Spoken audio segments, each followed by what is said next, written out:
You guys, happy hour is from 4 to 6. Miss Kennedy, would you get me a medium dry vodka martini? What is Shaken, not stirred.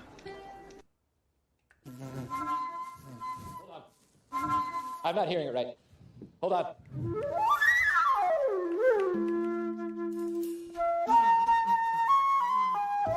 We got it now.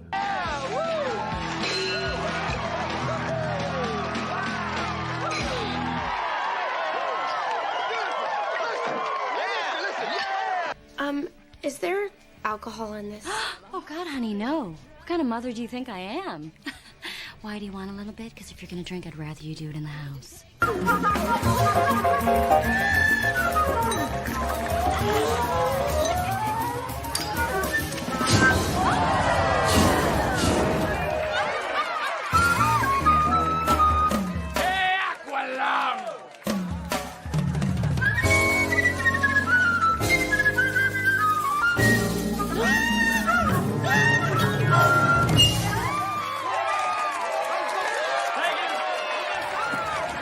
Make it Suntory time.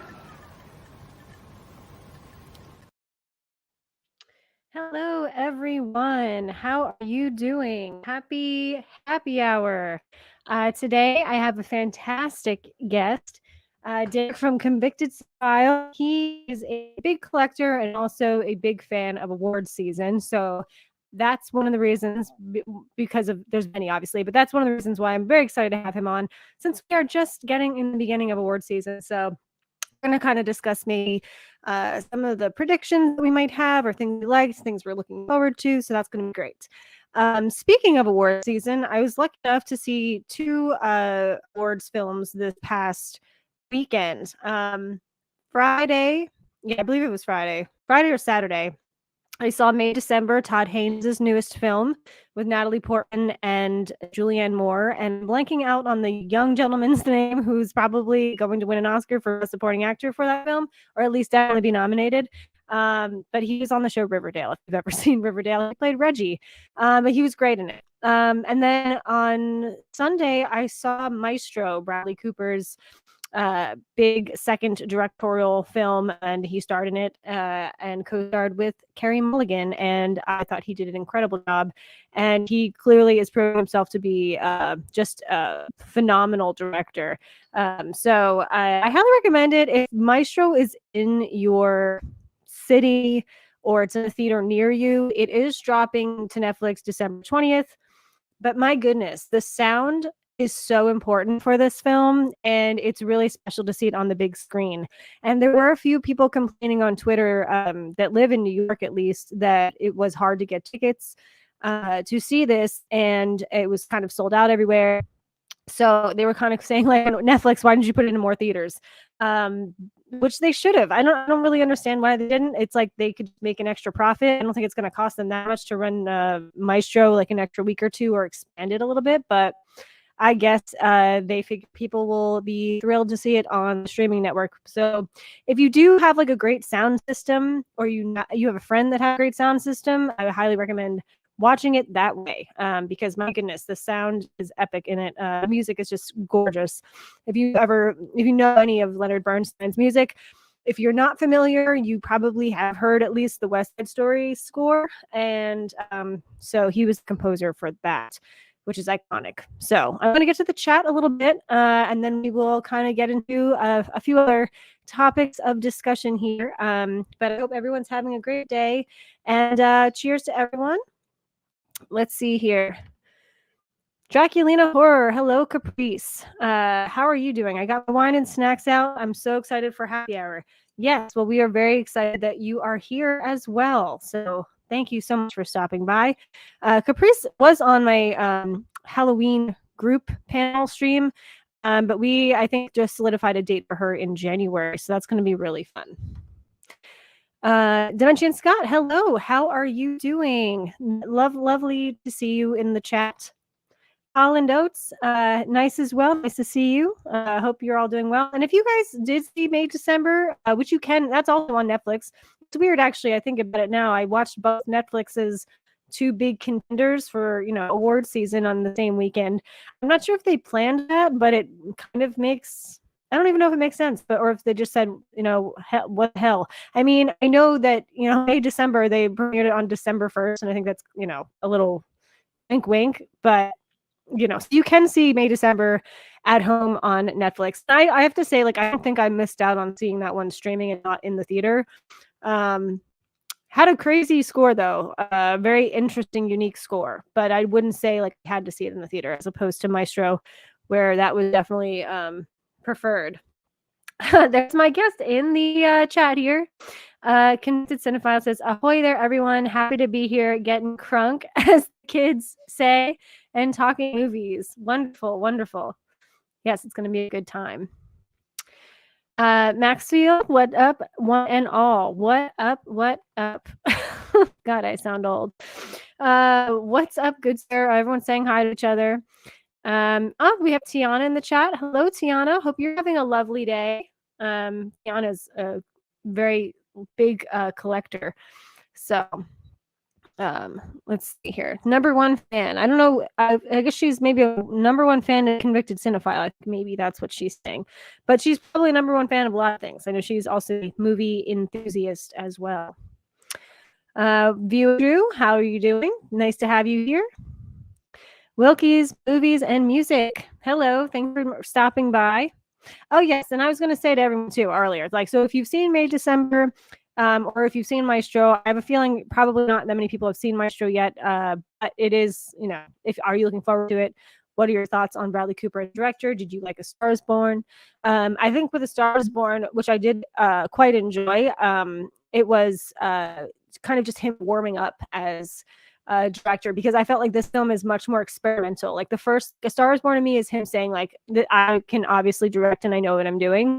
And then this one, he definitely took like a lot more risks, and I really appreciated that. And it's an interesting story too. I think both Scorsese and Spielberg were both interested in directing the Leonard Bernstein biopic. And Bradley like really wanted to, because he was just so drawn to the character, and or the person, I should say.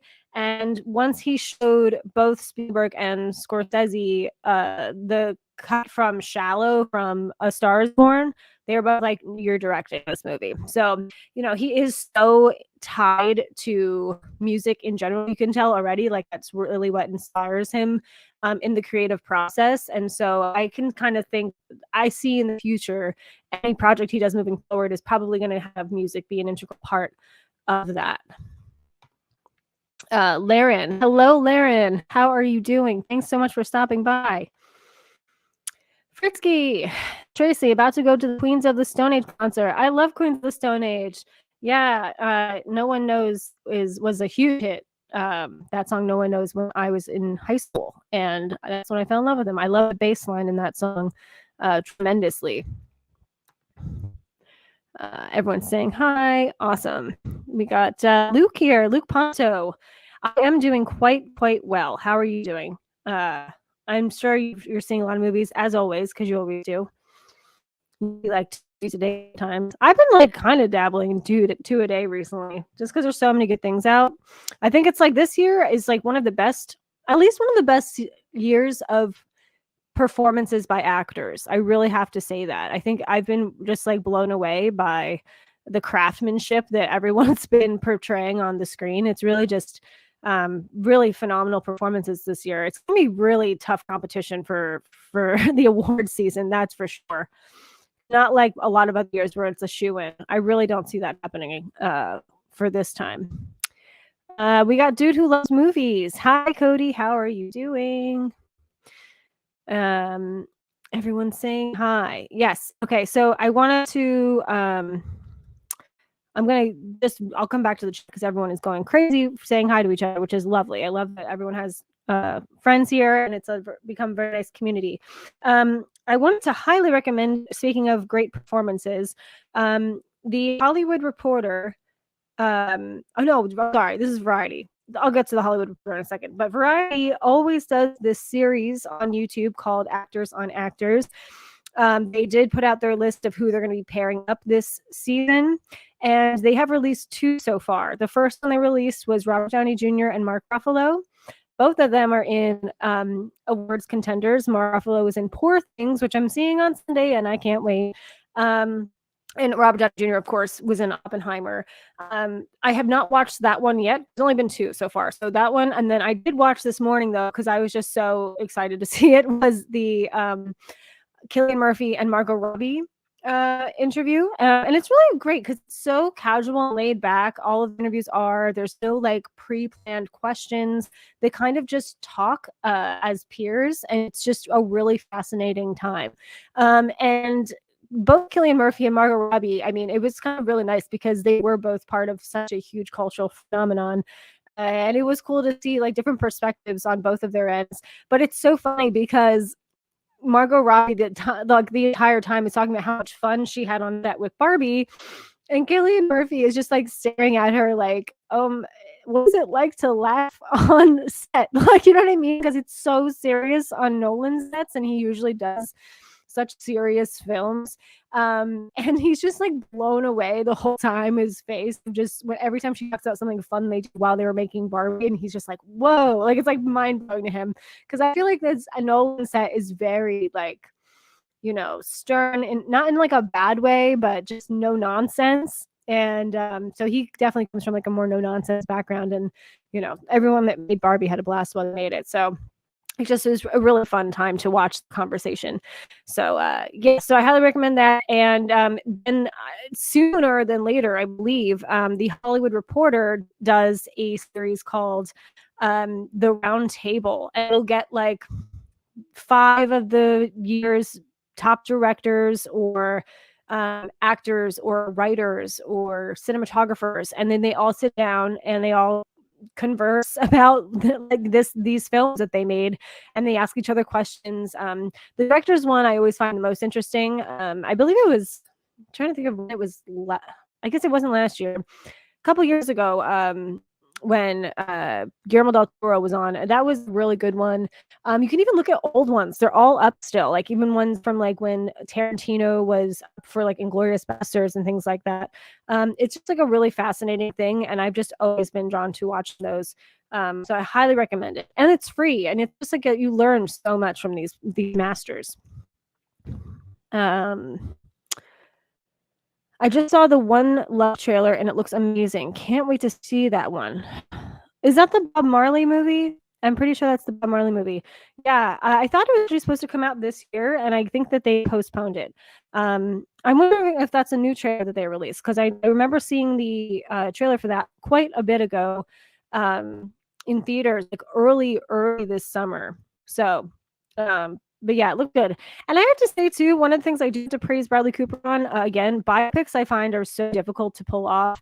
And I'm so sick of saying, well, the movie's okay, but the performance is amazing. And I know we've talked a lot about biopics on this channel in the past. That's the one thing that I say about Maestro is like, I don't have to say that. I can just say the film was great and Bradley Cooper was great. Like, I don't have to be like, well, because it was such an innovative way to tell a person's life, I find.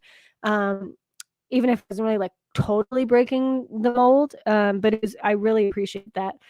We did actually watch the Weird Al Yankovic bio, and I thought the most genius thing about that was that like most of it's made up and fantastical, and it's actually like a parody of biopics in itself. Like there's like little pieces of truth within that film, but most of it is totally made up. And I love that, you know, because Weird Al's music is always a parody of other songs. It's a parody of biopics, and I highly recommend it. I think it's on Amazon Prime, I believe, or maybe it's, oh no, it's a Tubi. I think of those. It's like Tubi or Freevee. I think it's Tubi, but I could be wrong. If someone in the chat can correct me on that if I'm wrong. But yes, the Weird Al Yankovic bio was really fun. And Daniel Radcliffe was phenomenal. My goodness, that kid's absolutely winning an Oscar in the future. I'm so convinced of it. He's on Broadway right now doing a play, and he's just so talented. And he seems like such a nice guy. I had a discussion last night with my buddy Jason about the opening scene of Thanksgiving and how horrifying it is. It is horrifying and it is absolutely brilliant. Yeah, that was the surprise of the year for me. I didn't think the movie was going to like be terrible, but like of the genre type of film, like, especially, you know, the original In Between Grindhouse, it's marketed as like a low B, C horror film, and it's so much smarter than that. Really well done. So yeah, it's a great film. I highly recommend Thanksgiving if you have not seen it yet. It did get greenlit for a sequel, so that's pretty fantastic. And I think I've talked about this with John Onates, with Bombridger. John and I both feel that Thanksgiving is a much better Scream than Scream 6 was this year. So like if you like slashers, I think that Thanksgiving was definitely the one to go with. Would you agree with me that Maestro is the bigger Oscar contender? May December was really good. It just doesn't seem like a major contender. I would say that the Academy loves Todd Haynes, and I think that the Academy also loves Julianne Moore and Natalie Portman. Now, do I think that both of those women are going to get nominated? Probably not. But I think, some of them get the screenwriting awards. I don't think that Todd Haynes get a director. The competition this year is huge, so I can totally see where you're coming from, Noah. But I just wouldn't be surprised if it gets more nominations than we're expecting. And definitely that kid again from Riverdale. I feel so bad diminutizing him that way. But he's so brilliant in May, December. But my goodness, yeah. And also, if you guys don't know what May, December is about, it's like loosely based off of the Mary Kay Letourneau case, which was big in the late 90s, I want to say.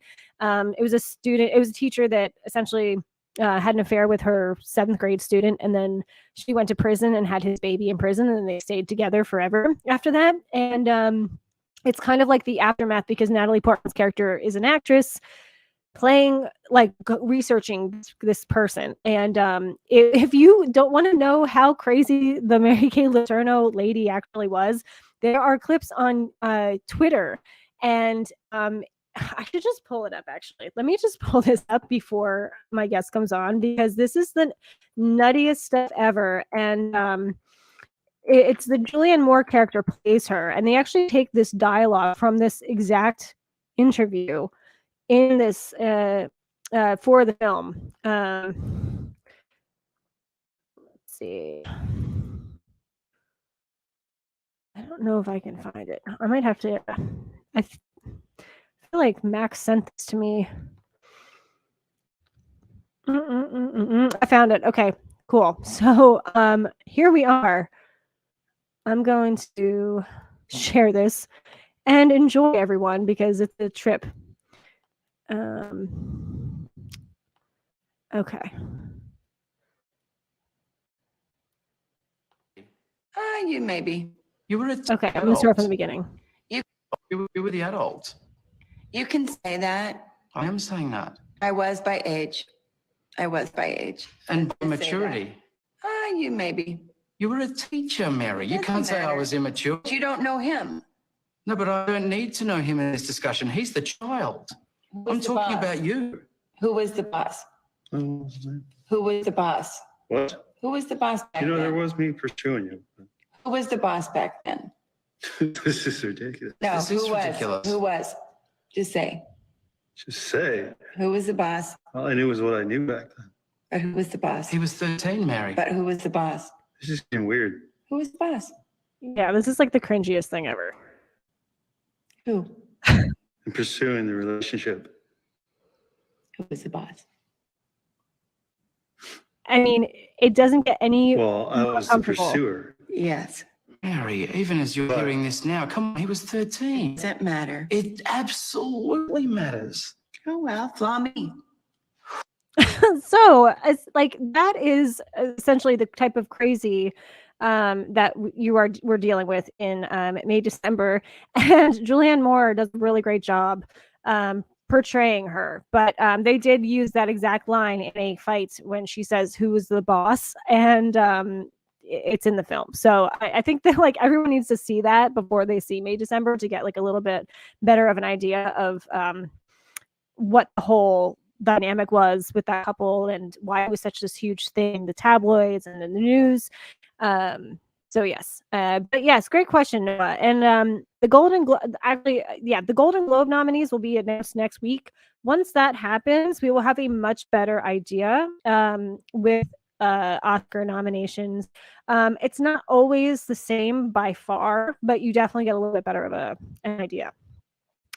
Hello, Lance. How are you doing?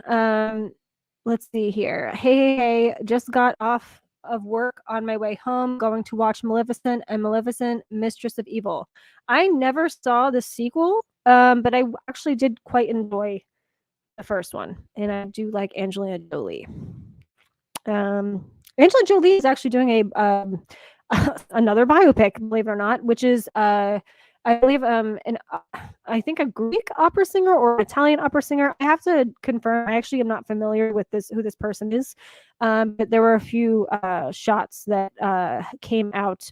Not like a press release or anything, but you know how they kind of tease people with stuff. And also, by the way, Todd Haynes, I wanted to bring this up because I found this out recently.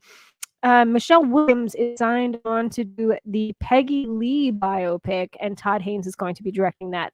And I would say, if anyone was going to play Peggy Lee, I think Michelle Williams definitely has the look. I mean, absolutely. The film's called Fever. I'm not even sure if they're filming it currently or if it's in pre-production, but I know that is definitely a confirmed upcoming film. So, let's see. What's your favorite Bradley Cooper performance? I think Silver Linings Playbook. He was really good in that. That's a tough one. Yeah, I would say that. I mean, obviously everyone loves him in A Star Is Born. I did not love him in Burnt. I believe that's what it was called. Yes. I thought some of his acting in that was a little over the top, but I think his acting in Maestro is actually outstanding and really transformative. Yeah, that's a great question though, Drew. Hello, Josh, through the lens. Maestro is a wonderful film to me, super rich and enchanting. I agree. I really, really agree. And I know that a lot of people were hesitant a little bit maybe about it, but now that it's come out, everyone's really enjoying it. I'm happy to see that. I missed it this weekend, but I plan on seeing it this weekend. I'm assuming you're talking about May, December. Yes. Or last weekend. Yes. I think you're gonna get, unless you mean Maestro. Either way, I think you'll have an interesting time. I rewatched After Sun tonight, which is now my most watched film 10 times. After Sun, I'm glad you brought this up because Paul Mescal is actually in a movie that I had not heard of until I believe it was the British Independent Awards. And actually, I found out about this movie because I was watching my guest, who I'm going to bring on shortly. He just did a great video on some of the early winners and nominees. I think it was just the winners, actually. Yes, it was the winners. And Paul Mescal won for, I believe it was Paul Mescal. Maybe he's just in the film, but we'll get a better idea once he comes on. But anyway, and it makes me want to see this film. And actually, I'm looking forward to it. I'm just going to say hi, KB, real quick, and then we're going to thank you so much. Cheers, Tracy, sup, party people. I'm going to put on the little intro video, and then we're going to get our guest on. So, and this time there won't be an issue. I know there was a huge problem with my one last week for David Crownson. I apologize. So, but here we go. Is there alcohol in this? Oh, God, honey, no. What kind of mother do you think I am? Why do you want a little bit? Because if you're going to drink, I'd rather you do it in the house.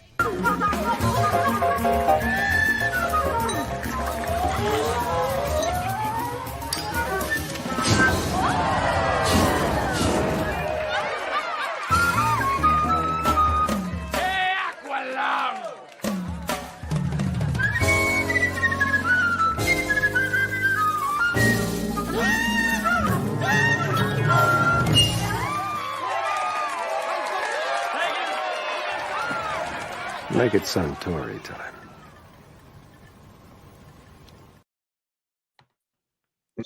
Hello, friend.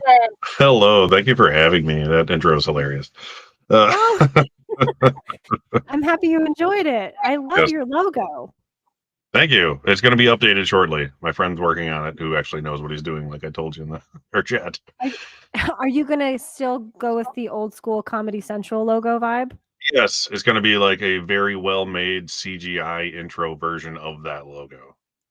Oh, So I asked fantastic. him, like, hey, can you make me a cool intro? He's like, yeah. And he told me his idea or the other day when I talked to him, and it was exactly what I had in my brain. So that's why we've been friends for like 20 plus years.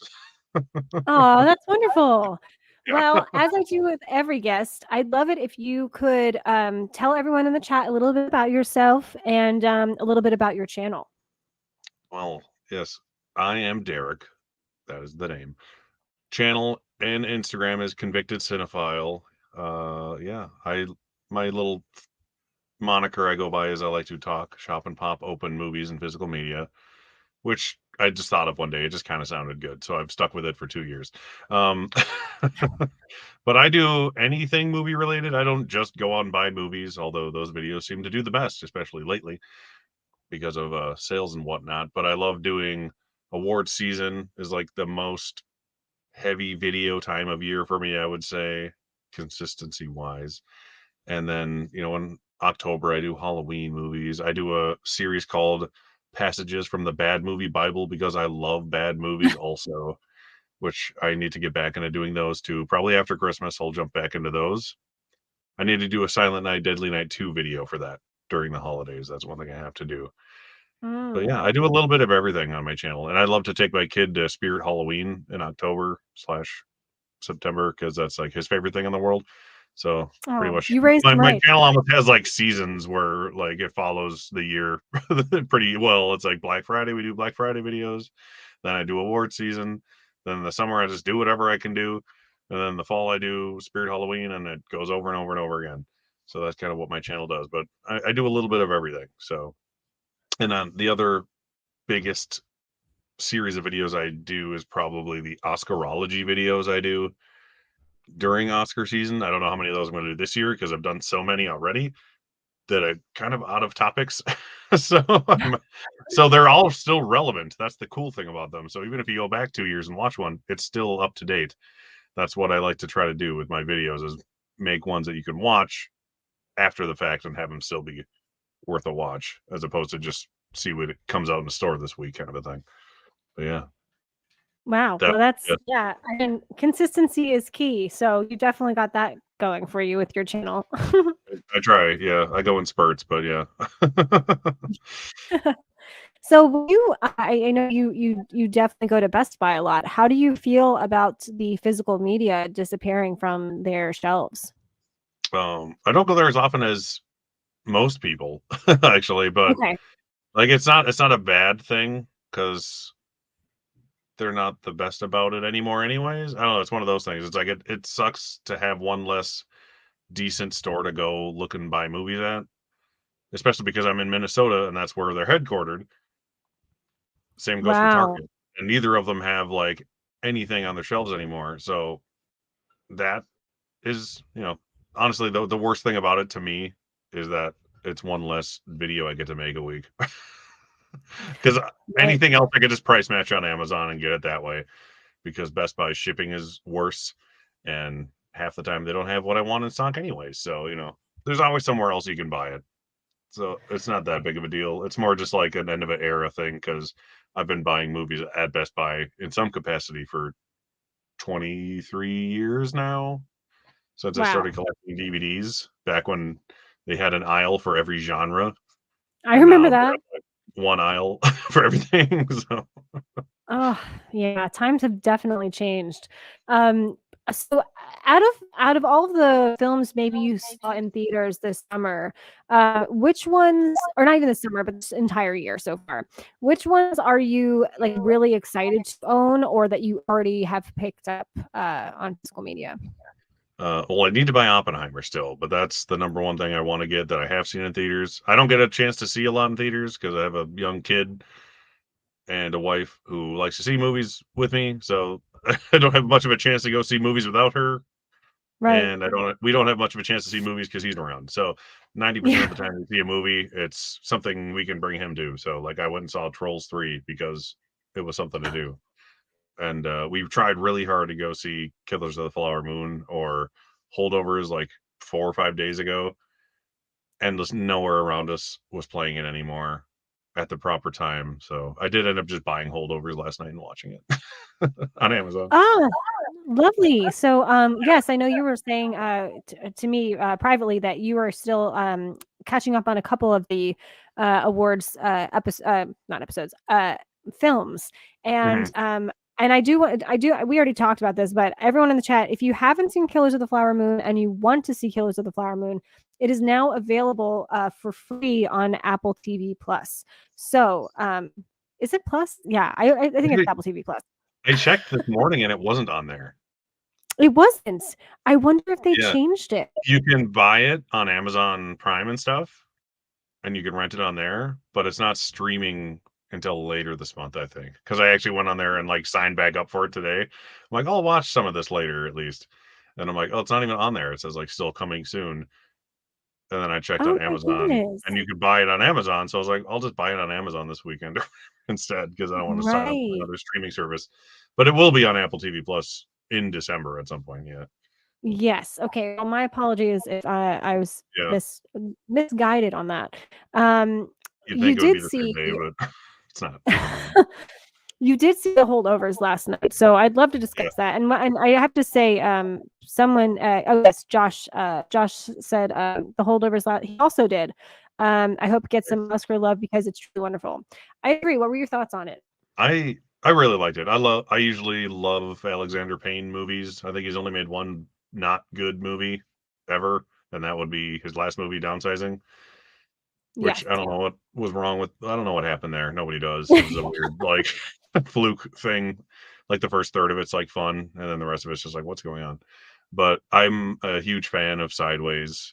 I have been since I saw that in theaters and I liked it, and then I just back in the day when I used to just buy everything I saw in theaters because I didn't have to pay a mortgage. Um, Yeah. so and I've watched Sideways at least a dozen times since then, and that's one of my all-time favorites. And Nebraska, I love Nebraska so much. It's like although it was nominated for like Best Picture and all that jazz, it seems like such an underrated movie. It's such a funny movie that nobody ever talks about. Yeah, well, and it's interesting that I do love Sideways. That's one of my favorite films, and Paul Giamatti, of course, is fantastic in that. And that's why one of the craziest things to me is the fact that Paul Giamatti was not nominated, and he was the only person that wasn't nominated for an Oscar. And, like, that movie doesn't work without him. No, yeah, that was like one of the biggest snubs ever. That whole year, I mean, that was a great year. Like 2004 was one of my favorite Oscar years as far as actors and everything go. But you could have easily swapped out Paul Giamatti for Clint Eastwood or Johnny Yes. Depp that year. And also Jim Carrey should have been in there for Eternal Sunshine of the Spotless Mind, and one of his three Oscar nominations he should have had in his career. Absolutely. Yeah, it just shows you how good of a year it was. Yeah, they would have lost to Jamie Foxx either way, but he at least should have been in there. No, I 100% agree with that. Oh, okay. So real quick, and I don't know if Derek, you heard what I was discussing earlier, but the Actors and Actors series. So KB said Actors and Actors is great. I watched the Rob Downey Jr. Ruffalo one yesterday, so good. Yeah, I'm gonna watch that one next. I only watched the Barbenheimer one. Nice. I've only watched a few of those, but yeah, I saw the list of the episodes this year. I'm like, yeah, I should watch more of these. And I love They're so interesting. Yeah, and Robert Downey Jr. and Ruffalo are like the perfect match, just given their history together and the fact that they're both going to be nominated this year in the same category. Yeah. So. It's so crazy. I know. Cody says, any Oscar buzz for Kel Mitchell for Good Burger too? I don't think so. Not Unfortunately, yet, Cody. but the Nickelodeon Movie Awards. Yes. Kids' Choice Awards. Those Yes. are a thing. Oh, aren't they? I don't know anymore. Yes. There's actually a YouTuber, and I'm blanking out on his name right now, but he doesn't do like the Oscars or Grammys or things like that. He does like the MTV Movie Awards and the VMAs and the Kids' Choice Award and things like that.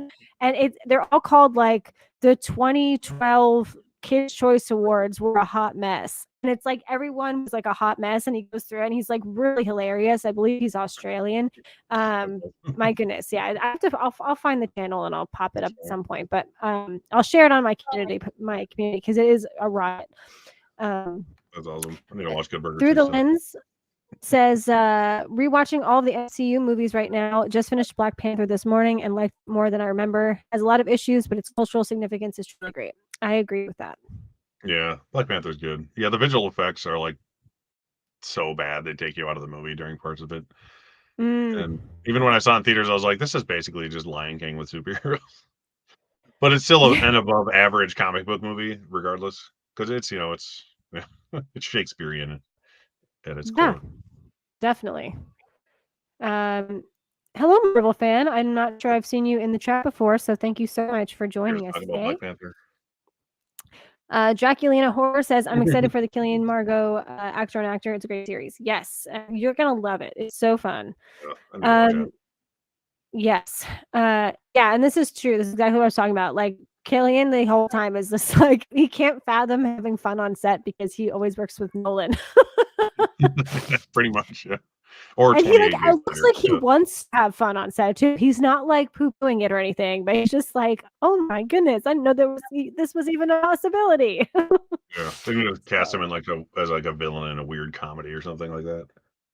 Yes. This is a good Laren. This is a really great title. Thanksgiving 2 Sloppy Seconds. Do you like that?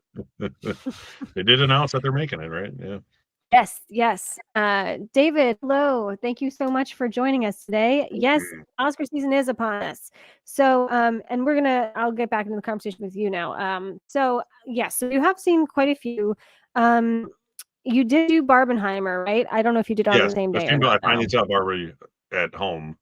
Like I said, I don't have a chance to. I saw Oppenheimer in theaters. That was like the one I'm like, I need to see this in theaters, and it was fantastic. And it's still far and away my favorite thing I've seen this year. Holdovers were great. And it had gorgeous cinematography. Like, that's like the one thing I feel will be like underappreciated all year long in that movie. Like, just from the opening credits sequence, like just all of those shots just are so gorgeous on top, just on their own. But yeah, the whole movie, just the way it's shot as like a 70s film with like the different aspect ratio and the long dissolves between scenes were just interesting. And it just, everything about it was good. Highly recommend everybody. Yes, and you would never know it was shot on digital. You would think it was a like I don't on even film. think about that at this point anymore because I assume everything is unless they specifically say it isn't.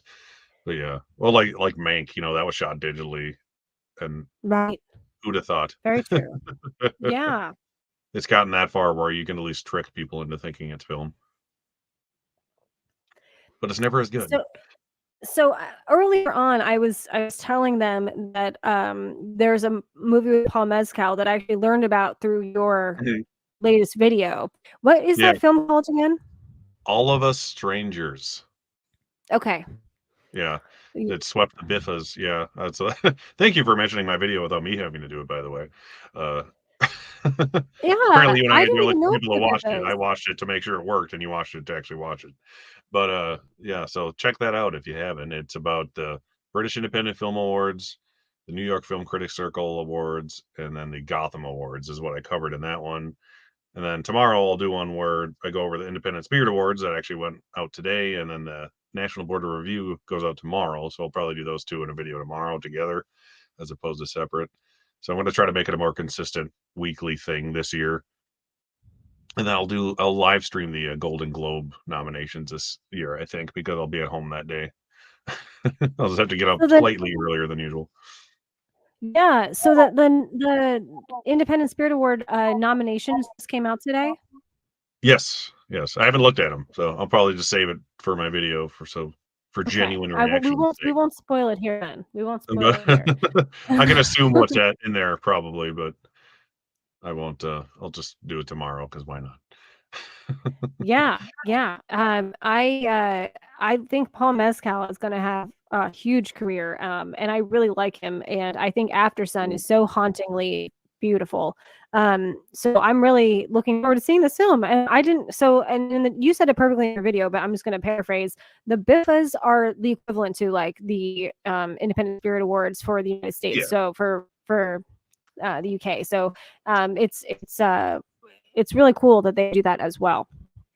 Yeah, I've only known of them for like a year or two, so. Yeah, I didn't know about them actually at all till your video. I've obviously heard of the Gotham and awards and things like that, but.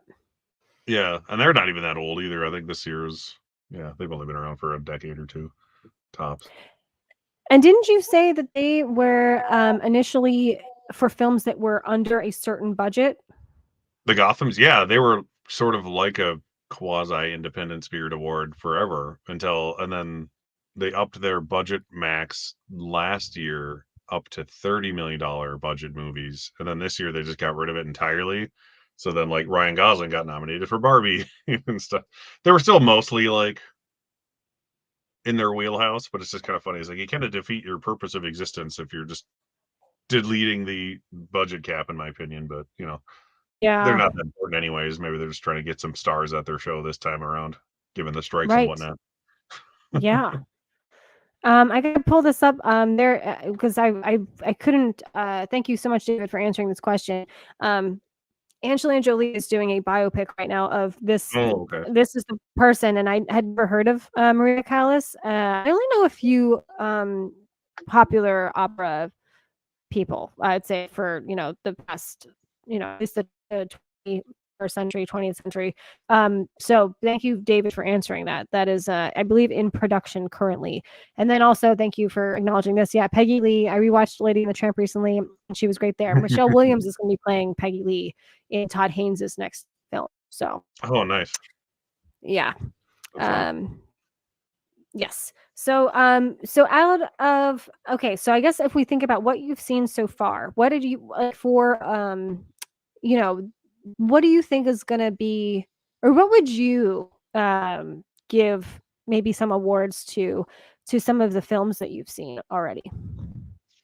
Well, I'm biased and I haven't seen as much as I wish I had, but I would That's give okay. Oppenheimer pretty much every technical award that exists would be going to Oppenheimer at the very least. And I would definitely give it Best Director, even if I don't end up giving it Best Picture in the end. But I think Christopher Nolan's finally going to win his Best Director Oscar because this movie is like the epitome of everything he's good at. Yeah. And then he's, like I said in my video we were mentioning earlier, that his weakness to me is that he doesn't make you emotionally connect to his characters very well. They're all like really Mhm. cool and they do interesting things, but you don't feel for them very often. But in this No. movie, it's about a real person and you're with him the entire movie. You actually get there this time. So he finally hit that. And then I'm like, okay, now he did it. It's like he made like the perfect Christopher Nolan movie and he made you care about the person in the movie, which he's never done before. So it's perfect.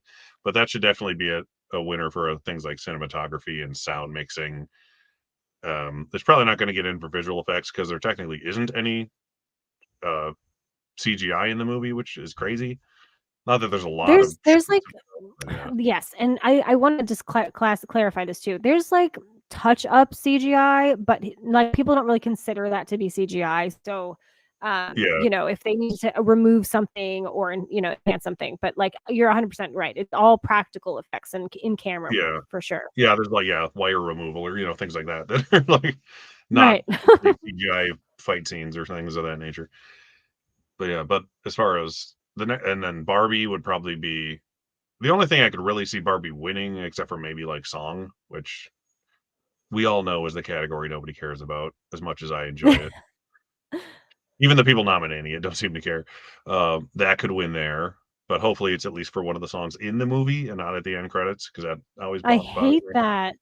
Yeah, I always hate when they go for one that was in the end credits. And you remember Top Gun Maverick, and like I think Yep. there was a song that Lady Gaga did that was nominated, and Yeah, I the first Hold My saw it Hand, was yeah. really, yeah, it was such an unmemorable song. And then it's like I remember the nominations came out, and I was like, when did this even happen? I don't even remember it during the credits, and I stayed for the credits. Mhm. I don't like when that they nominate songs in the credits. Yeah, like sometimes they're good songs. Like I don't blame them, but yeah, when it doesn't, I don't know. They should be a rule. They should change it to it actually has to have a place in the film somehow, not just be a credit roll song. But that's why it was so cool last year when the song from RRR won, even though I haven't seen the film sadly yet. But the song is great, and it actually has a place in the film. So it's like I always enjoy that better. That's why. What's the one with the couple years ago? Will Ferrell was in it and it got nominated for song. It was on Netflix. It was about the song competition. Oh, I can't think of the name of the song now, but that should have won that year, And then of course there's some random generic song one. I think it was like the James Bond song or something like that one over it. Yeah, the Billie Eilish one. Yeah. Crucifix, My that's the favorite song. I love the when Brett McKenzie from Flight of the Conchords won best song for the Muppet Manor. Yeah. Am I a Manor Muppet?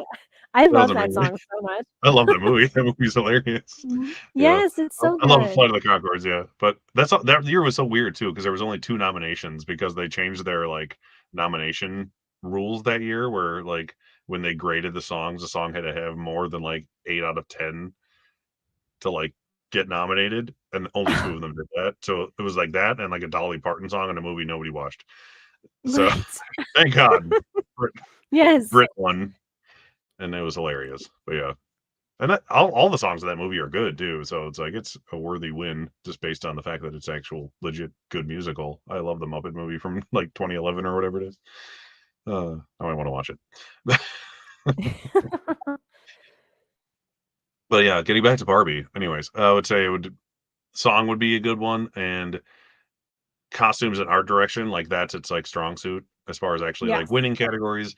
Ryan Gosling is going to get nominated just because it's just a good comedic performance, and once in a while they like to nominate those, but they rarely win. And I hope it doesn't win, but I hope it gets I nominated. agree. It's one of those. Yeah. Where, like it'll be so cool if this gets nominated, but if it wins, it'll just be like ugh in like 5 years. Kind of like if Robert Downey Jr. would have won for Tropic Thunder, like it's amazing he got nominated for that, but in hindsight, if he would have won, it would have been like cringeworthy sort of thing. But other than that, like Barbie doesn't really deserve to win anything, in my opinion. It should get nominated for like screenplay. I don't even know what Yeah. category it's in, and yet, like, Yeah. I don't think they know yet. Like, because it could either be adapted or original, because it's an original screenplay based on a toy that doesn't technically have a story, but it has characters. So it's like in this weird gray area that they don't know where to put it. But regardless, it's getting nominated, whatever category it falls in. But the screenplay wise, I would say what I've seen so far, Holdovers definitely deserves to at least get nominated, if not win, for Yeah. screenplay. And Do you think that so and maybe you already heard this. So I'm wondering if you think that Oppenheimer is going to get nominated for screenplay because it was actually Nolan wrote it in the first person, which is like unheard of. So that's also a really interesting concept. oh, I didn't know that. That's crazy.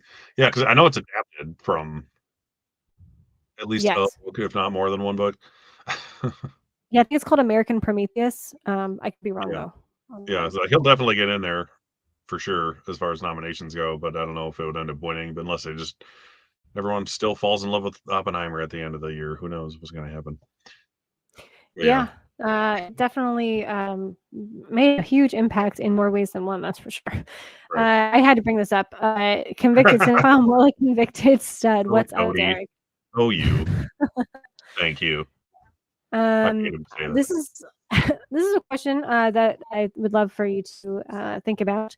What was your favorite movie moment from a 2023 movie?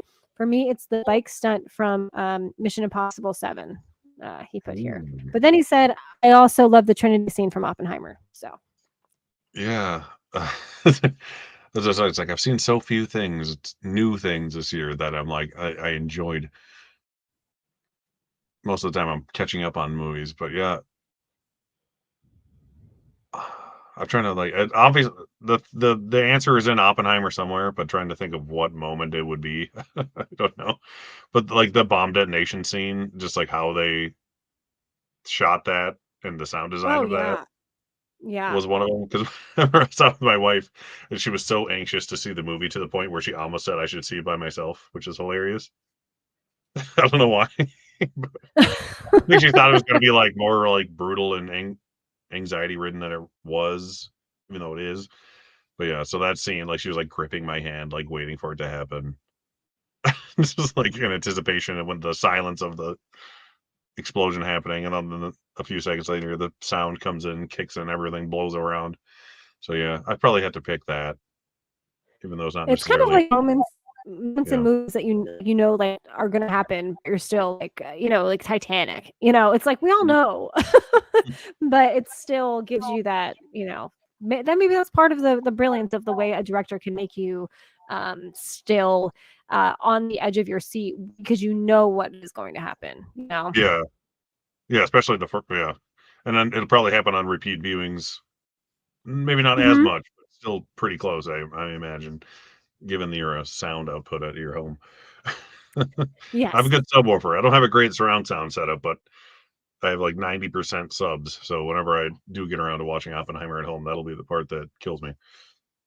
Well, I'm glad that you have like some boosting of your audio, because I was telling everyone, when you eventually see Maestro, which I'm sure you will, on Netflix, Yeah, now I know for sure. That is definitely confirmed December 20th. I didn't screw that date up, but that'll really enhance your experience. Tiana just throwing this up here. She's so happy you're here. Laren, I'm going to briefly, I'll sum up in 3 seconds. So I do a live stream with Bonebridger and John Automates every Thursday called the ISO Cubes. And then we also started doing a stream on Monday nights. And a fan of the stream decided to make he created like the 3 of us as an animated type of thing. And then he actually just sent me my own individual one as well. We didn't even ask for it. It was really nice of him. So that's where that came from. But thank you for the question, Lauren. I love that. No, yeah, that's great. This is a question for you, though. Nice. I know we are big fans of many of the same films, including Blood Simple, Evil Dead 2, etc. Thoughts on Point Break 91? Oh, God. You picked the wrong one to ask me about. I was showing my wife that Steelbook that it came out today, I think. She's like, I've never seen that. I'm like, yep, I haven't seen it long enough to basically have never seen that. I know I used to watch it on cable TV with like my dad when I was, how long ago was that? It came out in 91, so I was probably 6 or 7 years old. Yeah. Other than that, I'm going to say I can't wait to watch it for the first time, Laren, because it's pretty much what it'll be like. But I mean, it's a Catherine Bigelow movie, and they're always at least pretty good. Worst case scenario. And I love Keanu and Patrick Swayze. Pretty much I just remember the bank heists with the president masks. That's the only thing I remember about that movie, because that's like the most famous thing about it. So sorry. It's interesting. No, it's interesting. We were talking about James Cameron, and they used to be married. Yep. And then iconically, they put Catherine Bigelow right in front of James Cameron when Avatar and Hurt Locker were both nominated for Best Picture, and Catherine Bigelow won. So that was, and this was after they were, divorced. But yeah, good thing she won. That would have been bad in hindsight. Yes. Just finished. Thank you, Reloaded 17, for stopping by. Just finished the series on Netflix. A24 continues its streak of great movies and now series. So dark, funny. The acting is top notch. Deserves the Emmy nods it's gotten. Have you seen it? It's so good. I have not, but it's really high on my list, and I'm ashamed that I haven't seen it. Yeah, I just don't get a lot of. As you can probably tell, I don't have a chance to see a lot of newer movies in the first place, let alone shows. My wife is the show person. I'm more the movie person. But I would like to. Yeah, I was kind of like scrolling through the Emmy Award nominations, because they would have happened by now, but the SAG strike delayed them until like January. So I'll definitely watch the Emmys when they happen. But yeah, A24 doing TV is interesting. So I hope they keep doing more of that. Cody's just chiming in here. The actor on actor Adam Sandler and Brad Pitt episode was fantastic. Yeah, I believe. Yeah, that was, I guess, when Sandler was doing Uncut Gems and Brad Pitt was in oh my God, the Tarantino movie. The Once Upon a Time in Hollywood or whatever. Must have been. Yes. Yeah. I feel like I watched one with Adam Sandler, but I can't remember which one it was. I don't think it was that one though, oddly enough. Yeah, they had him on for a round table too, I believe. So it might have been that as well. That might have been what I watched. Yeah, the round tables are good. Yeah, I've watched a few of those too.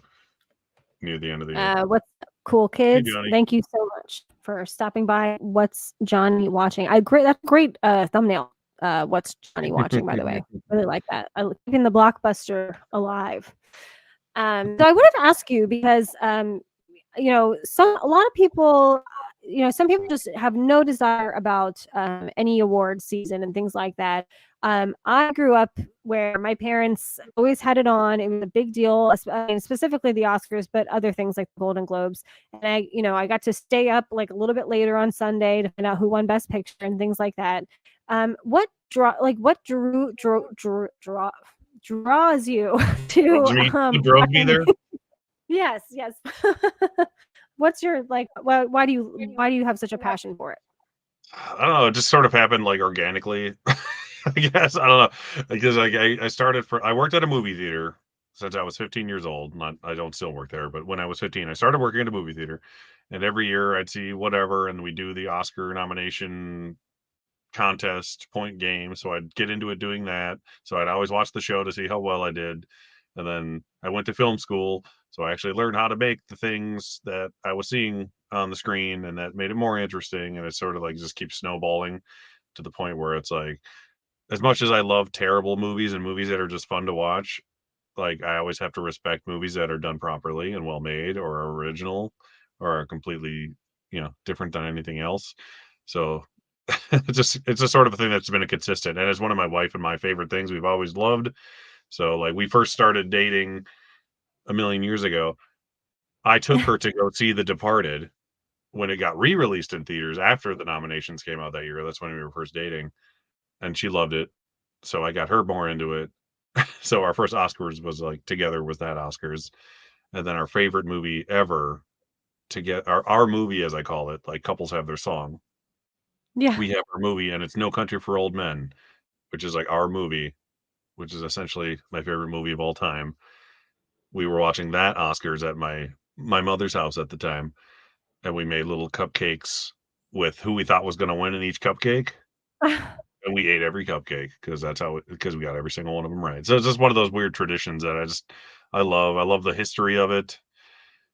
I love just like it's hard to describe. Honestly, it's like No, I I just do. respect every craft individually more so than the average viewer would. They're like, I like to see movie stars, but nobody cares anymore and nobody watches it. But like, I actually care about like the sound mixing and the cinematography is like one of my favorite categories of cinematography. Every year, it's always one of the most interesting. I love original screenplay specifically. It's like I'm always excited to see what gets in and wins for that because I'm always a fan of weird, unique things getting awarded for their weird uniqueness. So I don't know. It's just a little bit of everything. I agree with you. I've always felt it is truly, the biggest celebration of filmmaking, and it isn't just about the red carpet, And Yeah. I feel like last year was the first time in 4 years, maybe pre-pandemic, that Yeah. it felt like the Oscars that we saw in the 90s and 2000s, because they kind of before last year they got rid of like showing clips of actors of their work, Yeah. and they got rid of like even showcasing portions of the script like that usually would come up on screen. This last year was so much better because that's the stuff people want to see. They don't want just to have people go up there and just read the nominees and then say who won. It's not about that. It's the whole experience. It's the montages they do. Like I love when they do like the best sci-fi montages and things like that, or like the best technical effects. All that stuff is so great. Yeah. Yeah. Sometimes they overdo the montages and that's why the show goes too long. Right. but but they need to do a better job just in general. Sometimes they do it fine about like teaching the audience while they're watching what each category is like, and that's Mm, when it's the best. Like you should, like you were saying, when they show the screenplay on the screen, when the screenwriting categories are up, like they need to teach you what art direction is for just a minute before giving out the art direction award. Otherwise, nobody cares. The average viewer wouldn't care. I don't care about the average viewer because I'm not one. But like I'll right. watch it regardless. I don't care if it's me and six other people watching the Oscars. I'm going to watch it because I love the movies and the people who are winning for those reasons. Like that's why I watch it. I don't watch it because it's fashion and red carpet and who cares. Yeah, Yeah, that's when I'm pouring the champagne and I'm listening. I like the interviews, because that's sometimes fun. But it's more of like that, getting excited for the night. Like the red carpet just gets me excited. I'm not like obsessively, that's like because some people that's their favorite part. They only watch the yeah, red carpet. To me it's just like a little taste of what the night's about to yeah. be. It's something I have on while you're eating dinner before the show starts. That's what it is for me. Exactly. Exactly. I just have to say hello, Tao Nietzsche. I thank you. I have not seen you here before, so thank you so much for joining the chat. I am not a Doctor Who person. I don't know if Derek is, but I'm not. I mean, I know what it is, obviously, but I've never really seen any of it. Yeah, I'm ditto. Yes. I have nothing against Doctor Who. I just have never watched it once in my life. Let's put it that way. Just as Laren, just in response to your Point Break, he's gonna get back to you about it once you watch it. And Oh yeah, on camera producer. Yeah, I'm not surprised by that. That was probably when they were married. Was the early '90s when that came out. So there's actually a conversation going on between David and Max, and they're talking about Harryhausen Nice. because Max said something about Harryhausen and Rick Baker would love Nolan's practicality. So Yeah, then they they're would. just, I actually don't know who Harryhausen is. So Ray Harryhausen. Yeah, he created like the Jason and the Argonaut. I think it's Jason and the Argonauts, like stop motion animation stuff back in those days. That stuff. He did that.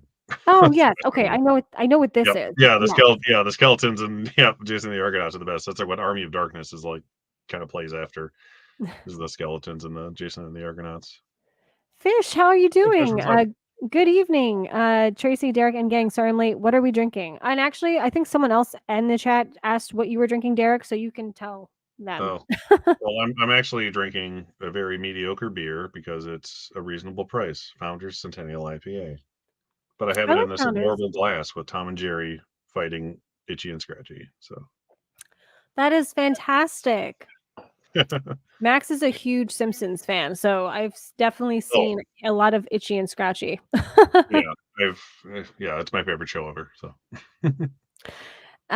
Reloaded 17 says, I Nice. heart the Oscars. It gets such a bad rap with the average moviegoer. They just don't seem to enjoy these nuanced, artsy, mostly serious films that are normally nominated.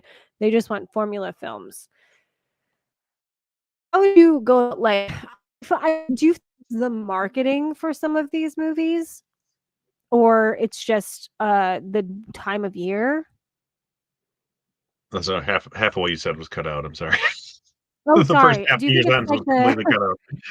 the marketing or maybe what time of year these films come out? I don't know.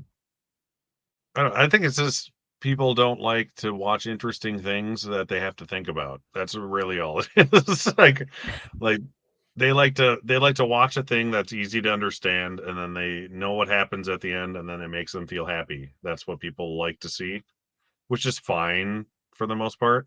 But if that's all you like, you shouldn't be watching things that are awarding art. Right. Does that make sense? Like, that's what the People's Choice Awards are for. You get to vote for your favorite romantic comedy that nobody cares about. But if you want to watch like a good movie that's made well with like an interesting concept with good acting and writing, then you watch the Oscars or something like that.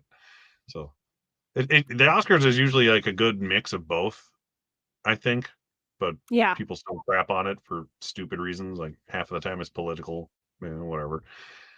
It's like Right. just watch the movie. Just watch the movies. That's all it is. Just watch the movies. Gauge it based on the movies. That's all it's about.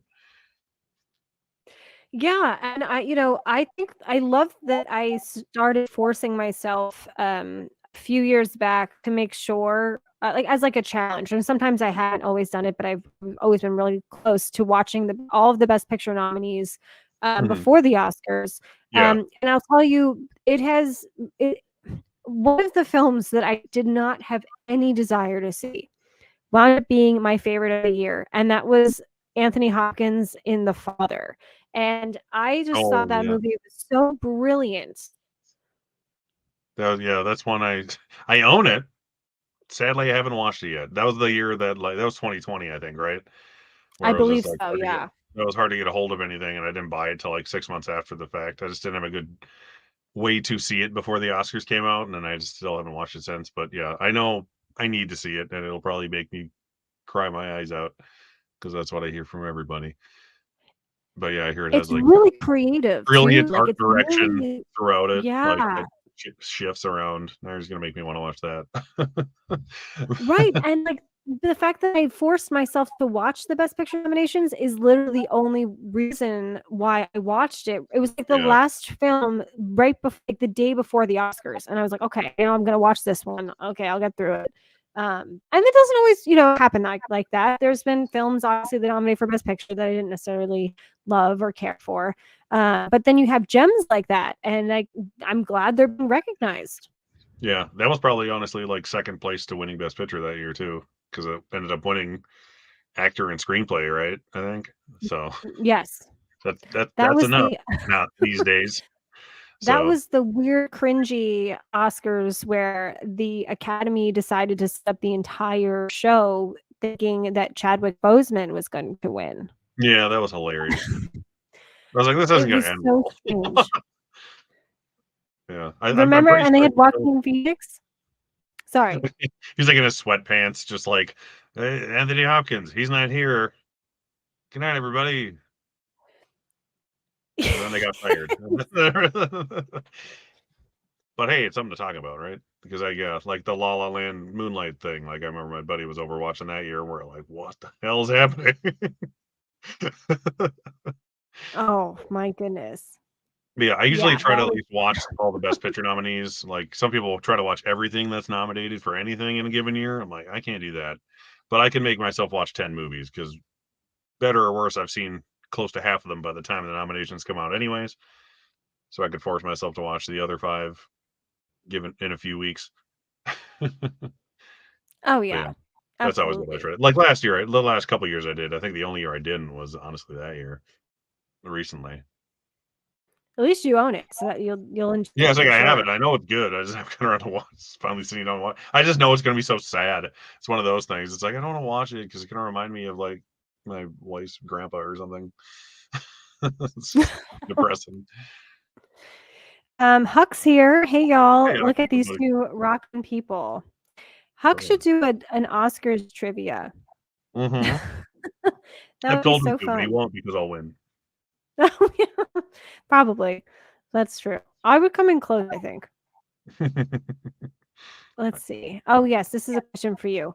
What is your favorite movie of the year so far?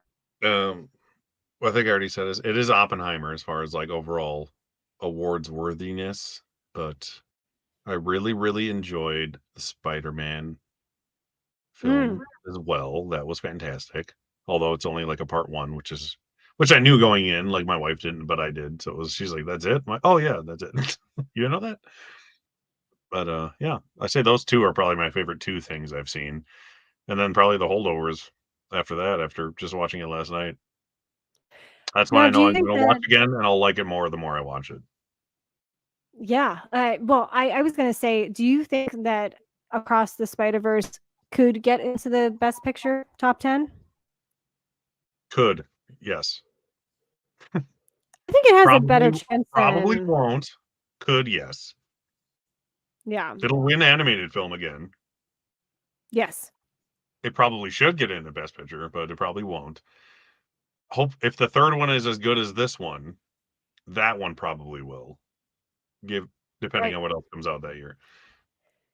I see what you're It'll saying. be like Return of the King all over again, but it won't win because it's animated.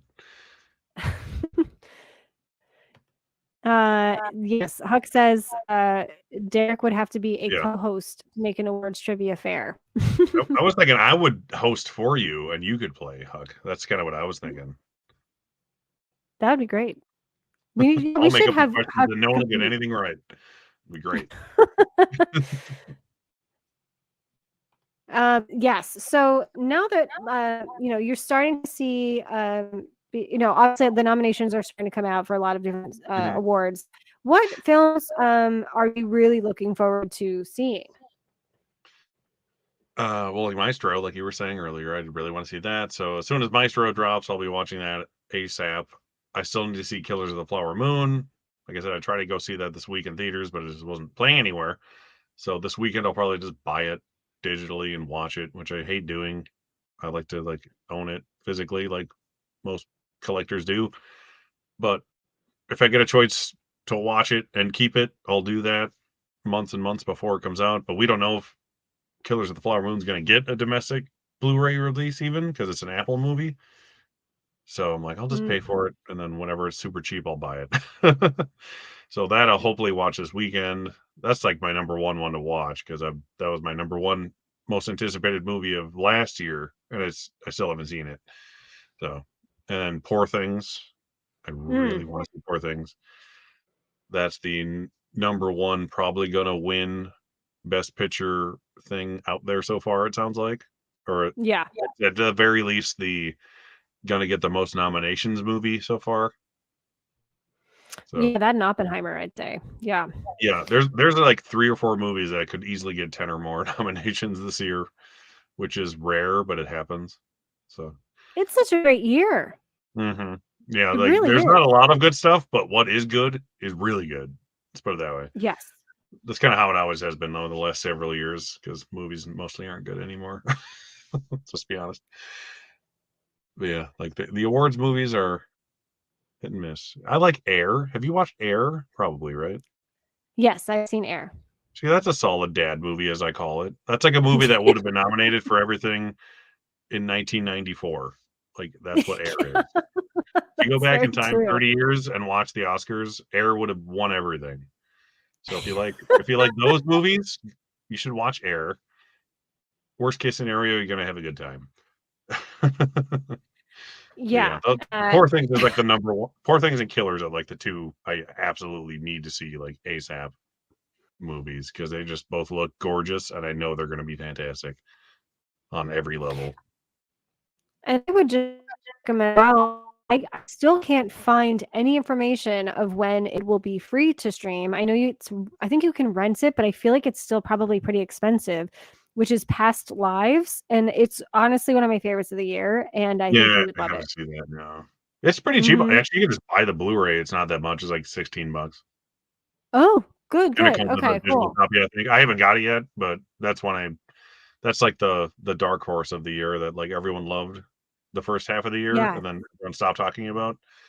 That might squeak into everything at the end of the year. So once that does get nominated for stuff, I'll just blind buy it and watch it if I don't have a chance to watch it beforehand. But I do need to see that one for sure. Yeah. And you were saying, I know you are a fan, well, you are looking forward to seeing Poor Things. Did you see The Favorite by Yorgos Lanthimos? Yeah, that's one of the ones I rented it. I rented that and Green Book, or I bought them both digitally just to watch them the day before the Oscars that year. Yeah. In that order. I need to watch it again. I enjoyed it. Like, it's a beautiful movie and it's funny, and Olivia Colman's hilarious. Yeah. And I still feel bad for Glenn Close all these years later for having I lost her. know. I know. But I'm not going to complain about it. No, I actually I remember that was a surprise win. I think it was like Glenn Close and someone else too that were like the front runners for Best Actress, and out of nowhere Olivia Colman. And I was like, well, it's not like the worst thing because she was hilarious and really good in The Favorite. So yeah, she won. I think she won just the BAFTA award, the British Oscar, essentially. Right. And then like the next day she won that, and we're like, oh, okay. So now everyone's like, the BAFTA is everything. Till last year when the BAFTAs won nothing that won at the Oscars. So, nothing matters. That's the award season. That's very true. Whatever happens the closest to the Oscars is what matters. That's what matters. Because last year it was the year, usually it goes SAG, BAFTA, Oscars. So the BAFTAs affect the Oscars. Last year it went BAFTAs, SAG, Oscars, and everything that won at the SAGs won at the Oscars, which I was happy with because that's what I wanted to have win. So I'm not complaining. Like Brendan Fraser and Jamie Lee Curtis and Michelle Yeoh and such. The BAFTAs were bizarre last year. Yeah, they were all over the place. Like Barry Keoghan won, which was cool. That was my favorite movie last year out of everything, all the Best Picture nominees. At least after just like one time watching each one, was Banshees of Inisherin. I think that was mine as well. I really do love Everything Everywhere All at Once, but Banshees was like, I am obsessed with Jenny the donkey, and I wanted to like bring I went to an Oscar party at this like bar, and I wanted to like bring a little photo of Jenny the donkey. Just it's awesome. Love it. Yeah, she was. There was a lot of donkey movies last year. It was weird. I think there's 3 different movies nominated for Oscars that had donkeys as characters in them, which is rare. That's so funny. But like Triangle of Sadness and EO, I think. Oh yeah. Yeah. But yeah, Banshees was good. But yeah, and I wanted Dell the said, supporting actress from Banshees to win over Jamie Lee Curtis, so that was the only one that kind of just disappointed me. But it Carrie ended up, Condon. yeah, Absolutely. I yeah, 100% agree with you. yeah. It didn't win anything, and that's what made me sad. I was like, come on, give it something. It's so good. I love And it that. was, I love that everything everywhere's like sweeping, but give Banshee yeah, something. it should have. Well, I think Martin McDonagh maybe won Best Original Screenplay. But then with Best Supporting Actress, it was clearly either Angela Bassett or Carrie Condon. And then when Jamie Lee Curtis won, I was like, oh, come on, people. What are we Yeah. doing here? Do you want it the SAGs? That's why. It's like, oh, okay, that's happening, I guess. Which is awesome because Right. it's Jamie Lee Curtis, so I'm not gonna like be mad about it. If it was anyone else, I'd probably be like, yeah. But you're not gonna be mad about Jamie Lee Curtis having an Oscar after 40 years in No, the business or whatever. that's very true. Dell is here. And Dell says, Derek, can we get a video from the Razzies this award season? Maybe Of the Razzies. surprisingly, that's the one thing I like don't do is like a Razzie video, which is about bad movies. But the Razzies try to make things worse than they are. I think I always like Oh, yeah. whenever I read the nominations, they're like making up categories to sound worse than they really are. But it's like I like genuinely bad things, not like we're trying to make them bad things. He knows. I watched the FP for him last month, which is one of the best bad movies I've seen in a long time. So,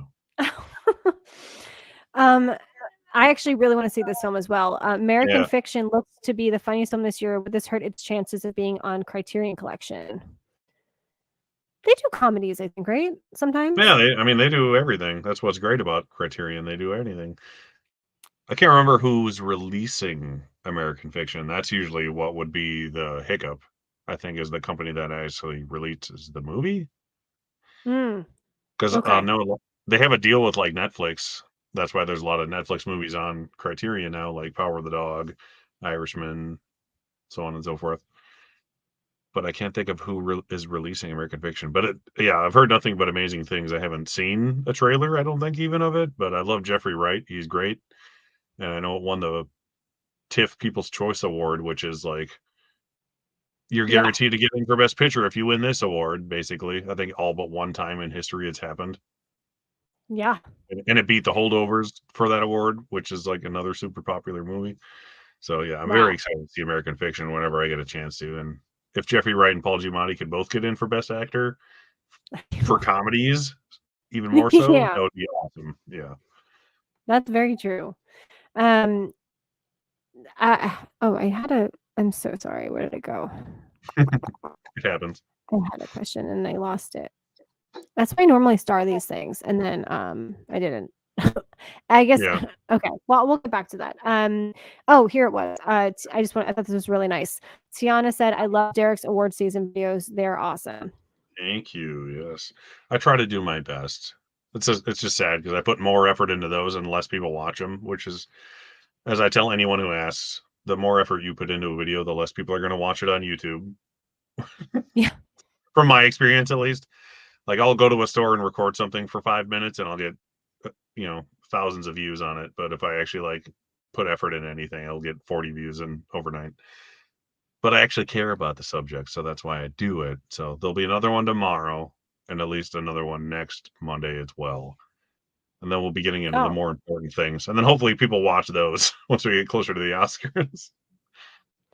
Oh yeah, no, that's great, and actually, I'm glad you brought the Power of the Dog up. That it was a Criterion because I heard recently that Netflix took it off of its platform. Oh, Just the really? crazy thing, yeah. And I don't know if that's in the United States or if it's other. I'm not positive, but I heard there was some scandal with that recently. Yeah, Netflix sucks. That's all. Like, didn't you guys produce this and it like got nominated for Best Picture and won Best Director? Right, exactly. It didn't do well enough. But yeah, they always have their one, show pony every year they hope gets into Best Picture, and sadly for them, so far it's failed. But they'll keep trying. Yeah, Apple beat them to it with Coda. Yeah, which was, I don't agree with personally. I love Power of the Dog. Right. Coda is a great movie. I enjoy it. I would love to buy it. Please release it in America. Apple Oh, TV they Plus. haven't done that? No, there's no Blu-ray. You can get a 4K of it from like Germany or something. I'm like, Whoa. I'll wait. That's so Yeah, crazy. there's no Blu-ray of that in America, which makes me worry about Killers of the Flower Moon. But the fact that it's a Scorsese movie probably gives it a little more clout for a Yes. release in the country, I would hope. So I'm expecting that to happen. I know Holdovers is getting a release in July, which is why I'm like, I might as well buy it now and watch it because Right. if it's not going to get released for 6 more months or 7 more months or whatever. Yeah, that's why I love that Criterion does the Netflix movies. Like, and they did Sound of Metal, which was an Amazon movie. Sound of Metal was Yeah. great. I Irishman loved was that one. great. That was a Netflix one. Yeah, so I'm still waiting for our Mank 4K from Criterion because that was a Netflix movie. I thought it was Oh, going to they come out the haven't. same day. Yeah, no, they haven't. They teased it, but they they haven't released it yet. I thought they were going to release that and Citizen Kane the same day. I thought those were going to be their first 2 4Ks they made, but they weren't as clever as me, I guess. Yeah, and I am with you on the Power of the Dog. I really felt that that should have won Best Picture. Yeah, I should have won at least that. Yeah. Maybe actor. Yeah. Yeah, Will Benedict Smith should not have Cumberbatch. won Best Actor that year, even before the slap happened. I was mad that he Oh, was right. gonna that whole thing. Even before that, I was mad he was going to win Best Actor because I wanted either Andrew Garfield to win because he should have won. Tick, And tick, there's a boom. good Netflix movie that could be on Criterion, please. That should Full Benedict be. Cumberbatch. Yeah, Tick, tick, boom is incredible. yeah. Had that been nominated, that probably would have been my favorite movie that year out of all the nominations. Yes. It's Have so you much heard what fun. Lin-Manuel is doing next? Lin-Manuel Miranda? Hmm. He's adapting The Warriors to a Broadway show, which I think is awesome. I could see that working. Oddly enough, Yeah. it sounds like Yeah. my class of 1984 musical. I'm constantly writing at all times. Oh, that's fantastic. I'm not Oh, I'll really. have I to get. make a joke about that, but Oh. Well, last I time I have watched to it, I'm like, know. this would be a good musical for some reason. And I always joke about writing it into a musical. So Yeah, I well, if you are into that, I've always thought I should do like a panel of like just discussing movies that were, you know, Broadway shows or musicals that were adapted into films and oh vice yeah, versa. I think that'd be like a really cool video to do, with, like a that would group of be good people. actually. Yeah. Well, like yeah, Are Color you Purple looking? this year. Yeah. Yeah, I was just going to ask you, are you looking forward to that? The trailer, the most recent trailer, I think is just fantastic. Yeah. It's like I was like lukewarm on the whole thing up until I actually heard people who saw it saying it was good. So I'm like, all right, that's probably good. So I'll definitely see that as soon as I possibly can. I only ever saw the original one, I think, last year for the first time because I did a stream on my channel with a tournament of the 1980s Best Picture nominees or whatever. Oh, nice. So I watched that as part of that, and I was like, "Oh yeah, this is great. Why didn't I see this yet?" Especially for a Spielberg movie. As a Spielberg fan, you think I would have seen it by now. Yeah, so it'll be interesting to see how they make that movie a joyful musical because it's quite the downer of a film. Right. So, The Broadway show did very well when it was on Broadway. right. So, and it's an adaptation of that. So, I'm really curious. It looks like really the director really knew what they were doing, because I can't stand when like directors that aren't used to doing musicals do one, like Tom Hooper with Les Mis. I just felt like there was no dynamic camera movement or anything like that, and just it's not his forte, you know. Yeah, I don't mind Les Mis, but I definitely don't want to watch Cats. Oh no, Les Mis at least had no. other good things going for it, regardless of Tom Right. Hooper. Mm-hmm. Like the performances were all good, even though he was there. Don't get me started on Tom Hooper. Well, we are about to wrap up, but is there anything that you want to promote for your channel or things that are coming up? It has been such a wonderful time talking to you today. Thank you. Yeah, thanks for having me. I've been looking forward to this. I almost had it on my calendar and it gave me the other. I was like, oh yeah, we still doing that tomorrow? Yeah. Uh, what I'm looking forward to, obviously, is the award season in general. So yeah, I'll be doing a lot more award season shows, videos on my channel coming up at least once a week, I would say, give or take. Tomorrow I'll do the Independent Spirit Awards and the National Board of Review winners, top 10 winners. Next Monday, I will do my next roundup video that we were referring to earlier that I did yesterday. So please watch that if you have not. I think it's a good video. No one else watched it, but it's pretty good. It gives you all the information you want when you watch it. Let's put it that way. So please do that. And I'll be doing the live reaction to the Golden Globe nominations on Monday. And that starts I'm going to pop on my channel at 6:45 a.m. Central Time, my time, because the nominations start at 7 a.m. my time. So that would be 8 Eastern Time, I believe. Yes. 5 Pacific. Is that right? Yeah. So yeah, Yes. be there Monday morning on my channel, bright and early with a cup of coffee, and watch me be angry at award nominations. That's what I do every year. So. Yes, and actually, I'm going to be doing not a live reaction, but Max and I are going to do that as well. But we can't wake up that early. You are a trooper, but maybe because you have a child that helps. So yeah, like Monday's my day off, hence why I didn't even do it. But I always get up at 5:30 in the morning, anyways, like for work. So I'm always up early. So even when he gets up for school, it's like 6:45. So I'm like, well, let's get up half an hour earlier than usual and sit in my computer room or whatever. So yeah, it's not too big of a stretch for me. It's just something I have to remember that I'm doing that day when I wake up more than anything. Well, thank you so much again. Thank you to everyone in the chat. I apologize that I couldn't get to everyone. Yes, and Huck, we both agreed Tickboom was fantastic. I just saw that from the corner of my eye.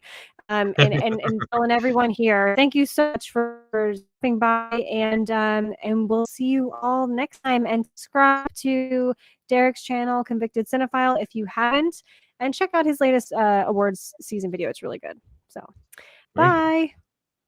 Bye. Thank you.